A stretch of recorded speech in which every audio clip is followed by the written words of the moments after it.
Good afternoon, happy people. How are you all on this rather grey Tuesday? Welcome to this week's happy hour. Yes, I know we're 24 hours late, but it's because I had the most amazing weekend, which actually is what I'm here to talk to you about today in this happy hour, all about happy relations, because I spent the weekend with my very large extended family from all around the globe. For those of you who are new to my feed and new to my teachings and my trainings and my coaching, welcome. I am Ali Mortimer. I am a mentor and coach, and I've been going through my own transition recently, but more on that up in stories, more on that on my feed. But for this next 10 to 15 minutes, this is all about you and your happiness, and where I like to bring you 10 or 15 minutes of a little bit of a story and a little bit of a happiness strategy that you can go away and take off with your journal or sit and contemplate on your walks or whatever you want to do, so that you can elevate your happiness in your life. So today we have just that, a little bit of a story and a little bit of a strategy for you to take away. And it's all to do with our current theme of relations and relationships. And as I said, this weekend I have been away to celebrate my stepmom's 90th and also, as a side note, their 5th year wedding anniversary.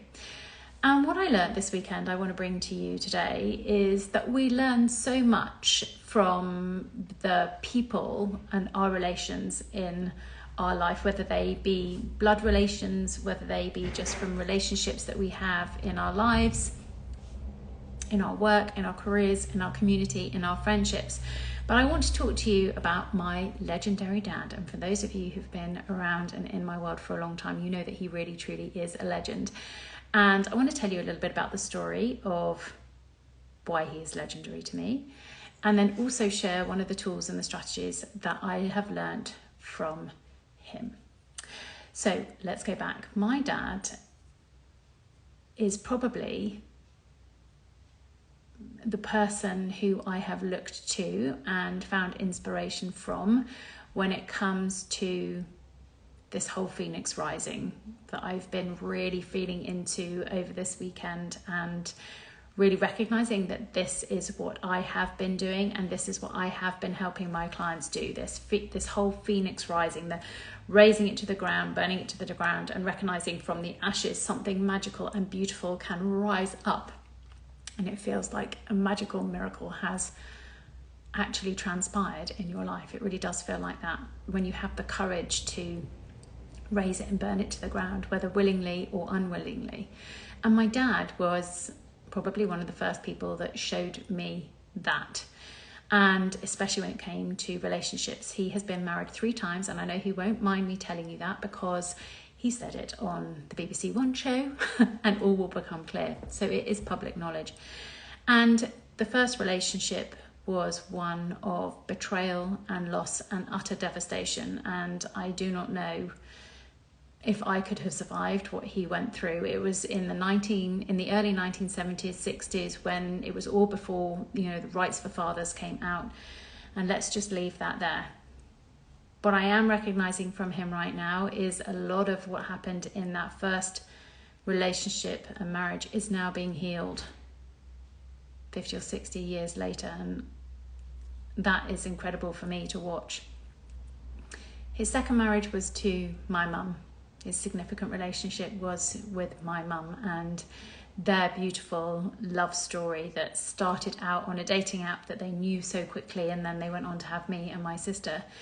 But it was in her dying and in her last decade of her life that there was also so much loss. So not only so much loss in his first marriage, but also this significant loss in the relationship and the marriage with my mum, as over the final decade of her life he grieved every single day for this grief of losing her to Alzheimer's, and then finally in 2016 to pneumonia rather suddenly. And then this last final marriage, I don't say last and final, but his current marriage to my beautiful, beautiful stepmom, probably the happiest marriage that he has experienced. And he'll say that, and I'm happy for him, and I can say that. And this has been a real love story. And I know he won't mind me sharing, and you'll see why. But in 2016, my mum was moved into palliative care after having been in a mental institute for the previous 6 months because her Alzheimer's got so bad and she was coming at him with knives, and my sister and I had to intervene. It was a very sad and a tragic time. But in the palliative care home, there was also another gentleman who was in there as well. And my dad obviously sat next to my mum, who wasn't really saying anything. He would pop every now and again into the kitchen to get a cup of coffee or a cup of tea, where he made friends, as my dad would, with lots of people in there. And in one particular relationship started to blossom, and a real beautiful friendship transpired, blossomed, shall we say. And when my mum died rather shortly after she had been moved in, my dad had a note from my now stepmom saying that if he ever wanted to go and have a cup of tea or a cup of coffee, and she would love to do that. And so my dad took her up on that offer, and that friendship continued to blossom. And from that very, very dark place where they were both losing their loved ones, their partners, from this darkness, a beautiful relationship was formed that was almost like any seed of beauty, of hope, of growth starts in the darkness, and they nourished it and they watered it. And this seed of love grew and grew, and it has flourished. And we are now 5 years on. They've been married now 5 years. They got married live on the One Show, but that is a completely different story. And so much so that their love and their light and their growth and their strength has enabled all of us as an extended family to flourish in their light and in their love, and heal from the devastation and the loss that we felt from losing our parents. And this weekend was a real celebration, I feel, of that, but also of my beautiful stepmom's 90th birthday, and celebrating their 5th year wedding anniversary, and celebrating all of these wonderful people coming together to celebrate how far we've all come in the last 5 or 6 years after so much loss. So that is the little story, but it's the strategy that I wanted to share with you, because over the supper that we had 2 wonderful suppers with about 30 people, all from all over the globe. My beautiful stepmom has children and families, and they came over from Australia. There were 4 generations, so her and my dad's great granddaughters, 3 and grandson, were there, and it was just absolutely wonderful and magical. And in the second supper, in the big celebration, when we all wore our posh frocks, my dad said something that reminded me of something that he had done all the way through my childhood, and I wanted to share that strategy with you. And it was actually something, when I sat down to think about what I wanted to say with this, it was actually something that I learned through contrast through both my parents, and how we can bring this to all of our relationships. And it was my mum who validated me and praised me through all of my achievements, my accolades, the scholarships, the grade A's, the top jobs, the golden handshakes, the early promotions, the big paychecks, all of this. My mum loved that. She celebrated all of these achievements and accolades. And it's what helped me keep going. You know, I was doing, and I was driven, and I was ambitious, and I kept going to receive that level of love and praise from her. It was a hunger from her to receive that from her. That's how she showed me love, that way. But it got me to actually move and to do and achieve so much in my life.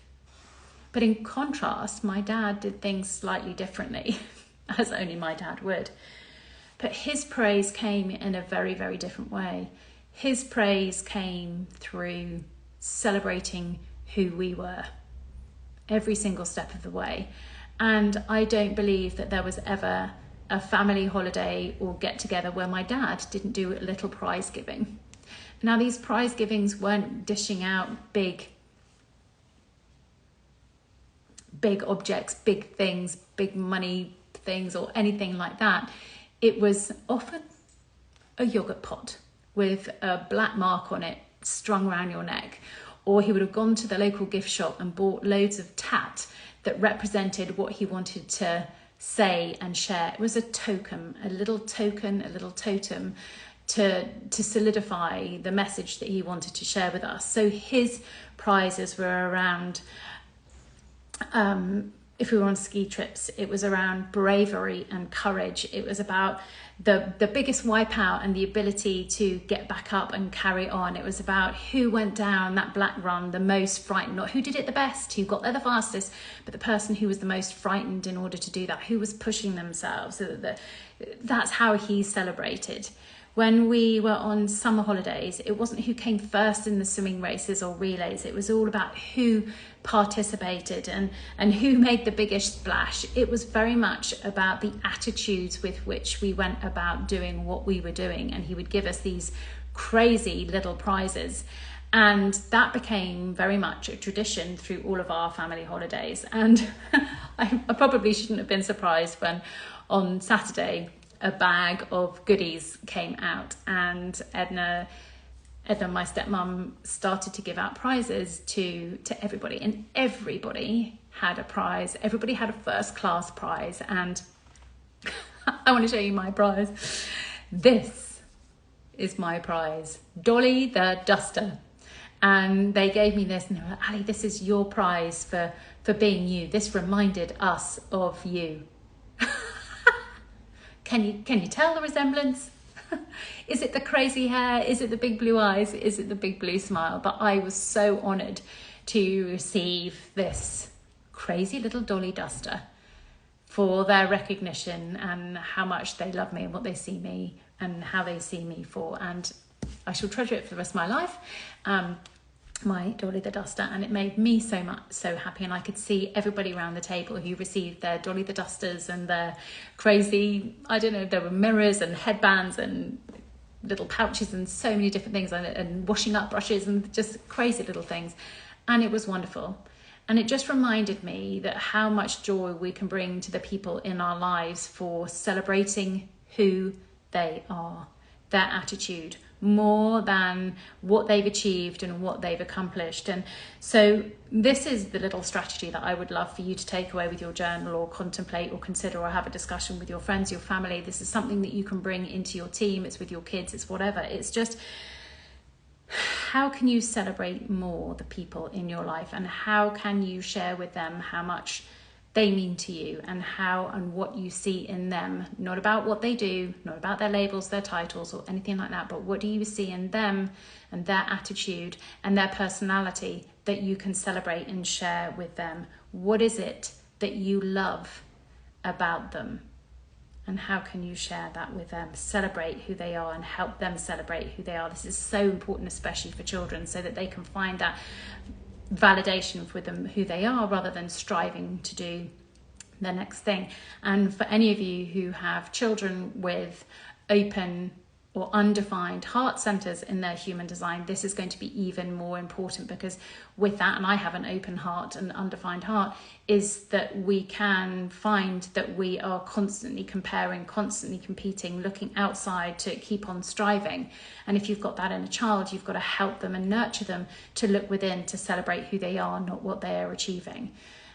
Something really, really important. And I've got one son with a defined heart and one with an undefined heart, so it's so important for me to make sure that I'm not pitching them against each other, and just showing them love and celebrating who they are, and that kind of thing. This finding their worthiness from within.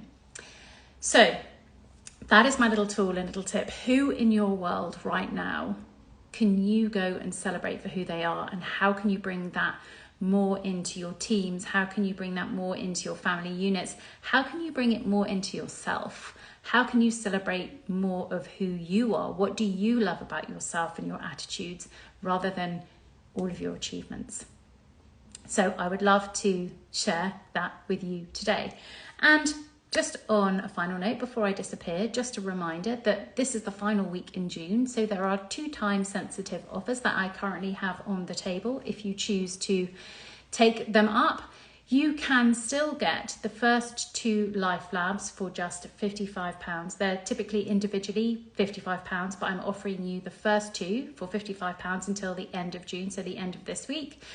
You can get the 2 Life Labs. The first one was called Wired and Tired, and this was how I improved my relationship with sleep. This was how I cured myself of insomnia. This is how I transitioned through and broke down everything that was keeping me awake and wired and helped me move through. So I pretty much created a miracle, didn't I? By being able to give myself beautiful sleep and curing myself of insomnia. That is all in that first Life Lab, Wired and Tired. The second one was also something that created a miracle. This was also, and to me, for those of you who want a definition of miracle, to me, a miracle is when you're able to turn something you fear, something you don't like, into something that you love.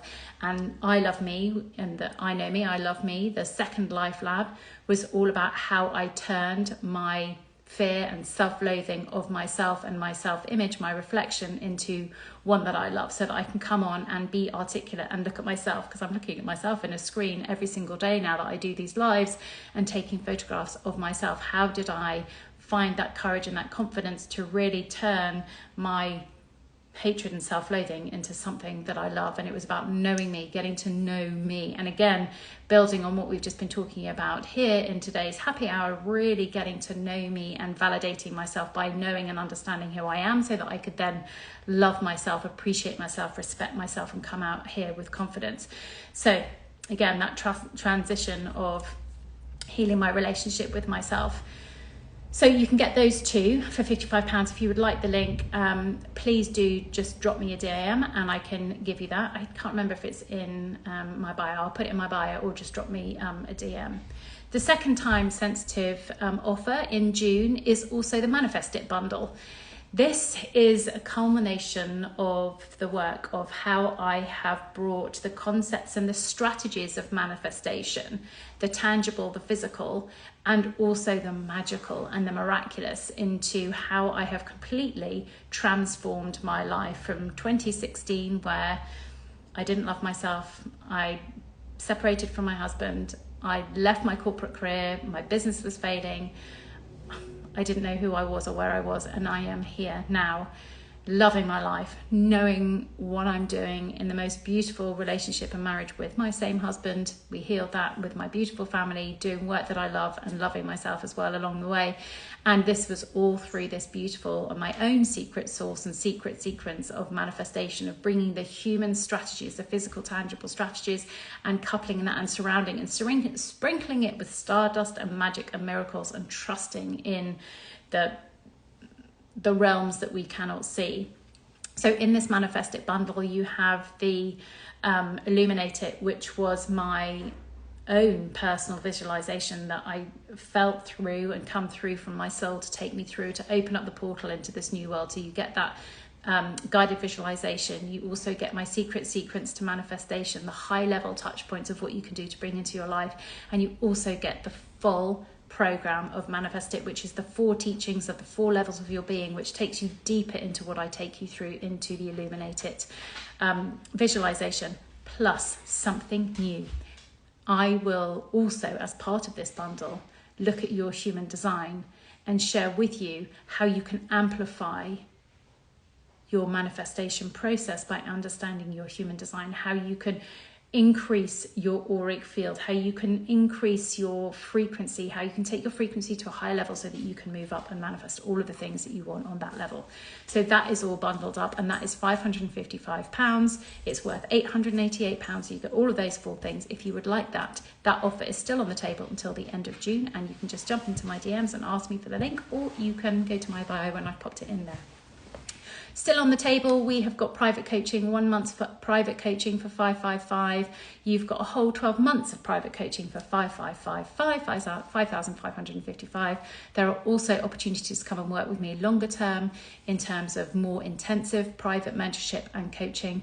But one thing I will say is I have taken off the mastermind that I spoke about a couple of weeks. I've taken that off the table because I've got something new and exciting that I'm so much more aligned with, and I'm going to be bringing that and sharing that with you over the coming weeks. So there we go. that's everything on the table. That was your happy hour today. Thank you for being with me. I hope you have loved this story of happy relations, of how you can bring, or how you can create beautiful relationships from the darkness, let them flourish, and this little strategy of how you can celebrate the people in your life. Thanks to my dad and Dolly the Duster. Have a wonderful rest of your Monday.